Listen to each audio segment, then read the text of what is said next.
అసలు ఫ్లైఓవర్ దగ్గర నుంచి వెళ్తున్నాను. ఇది జరిగి చాలా కాలం అయింది. కానీ ఇప్పుడు ఒక వ్యక్తి చాలా కాలం తర్వాత ఒక బ్రాహ్మణ వ్యక్తి కనిపించారు.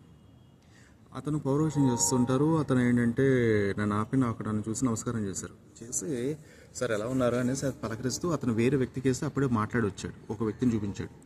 ఆ ఫ్లైఓవర్ దగ్గర ఉన్న ఆ వ్యక్తి ఏంటంటే మాసిపోయిన గుడ్డలతోటి వాటితోటి ఏంటంటే బికారు వాళ్ళు ఉన్నాడు, కానీ పిచ్చివాడు మాత్రం కాదు, అడుక్కుంటున్నాడు.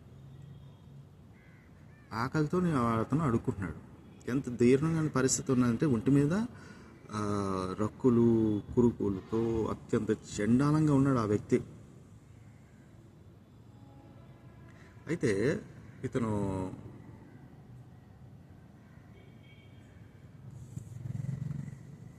ఈ బ్రాహ్మణ వ్యక్తి అతనికి వేస్తే అతనితో మాట్లాడొచ్చేట. బ్రాహ్మణ వ్యక్తి నాకు చెప్తున్నాడు 2010లో వీళ్ళందరూ కొంతమంది 400 మంది బ్రాహ్మణులు గట్రా ఒక ఇంటికి వెళ్ళారట. ఆ ఇంటికి వెళ్ళినప్పుడు ఏంటంటే అందరికి భోజనాలు పెట్టి వాళ్ళు అనిపించారట బ్రాహ్మణ బ్రహ్మహత్య దోషం అని.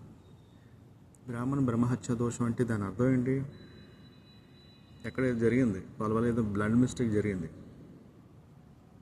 ప్రతి ఒక్కరి చేత అనిపించారు.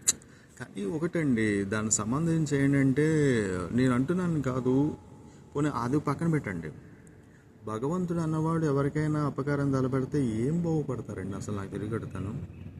అన్యాయంగా అవతలను తిట్టి, అవతలను బాధ పెట్టి, అవతలను నిందలేసి, లేకపోతే అవతల హింసించి, అసలు ఆ ఫేస్బుక్లోని మిగతా వాటిలోని లేకపోతే జరుగుతున్న వాటికి ఏంటంటే చూస్తుంటే షాకు. నిజంగా బయట ప్రపంచంలో మనుషులు ఎంత దారుణం ప్రవర్తిస్తున్నారు. ఏం సాధించి వెళ్ళిపోతారు? మానవజన్మ మలం వస్తుందా? ఏ వ్యక్తి అయినా సరే తను వెళ్ళిపోతాడని తెలిసి కూడా ఇలాగ చేయడం అన్నది కరెక్ట్ కాదు. బాల్యం, యవ్వనం, కౌమార్యం, వృద్ధాప్యం అన్ని రకాలు ఉండి కరెక్ట్గా క్లియర్ అయిపోయి వెళ్ళిపోతారు.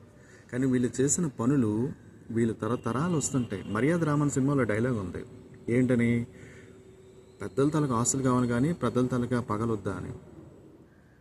నేను అన్నది ఏంటంటే ఇక్కడ ఏది నేను బ్లేమ్ చేయడానికి వాటికి నేను చెప్పట్లేదు. మంచి పనులు చెయ్యండి, ఉన్నంతకాలం మంచి పనులు చేయండి. మీ తరతరాలు బాగుపడాలంటే మంచి పనులు చేయకపోతేలా? ఇక్కడ సిచ్యువేషన్ ఏమైంది, ఆ వ్యక్తి వాళ్ళందరూ వెళ్ళిపోయారట. కొంతమంది యాక్సిడెంట్లోని, కొంతమంది రోగాలు వచ్చి, కొంతమంది కాలం తీరిపోయి మొత్తం పోయి ఆస్తులన్నీ పోయాయి. అన్నీ ఎలా చిత్రంగా మాయమైపోయి చివరికి ఏమైందంటే కట్టుబట్టలు కూడా లేకుండా దీన స్థితిలో ఒంటిండా కురుపులతో రోగాలతో అత్యంత హేయమైన రూపంతో అతను ఆ ఫ్లైఓవర్ కింద అడుక్కుంటున్నాడు. ఈ బ్రాహ్మణ వ్యక్తి ఈ విషయం చెప్పి నాకు వెళ్ళిపోయాడు. మీకు అర్థమైంది విషయం? ఇక్కడ జరిగిన ఒక్కరు ఎవరికో అపకారం తలపెట్టడం కాదు, పాప పనులు చేయొద్దని చెప్పడం.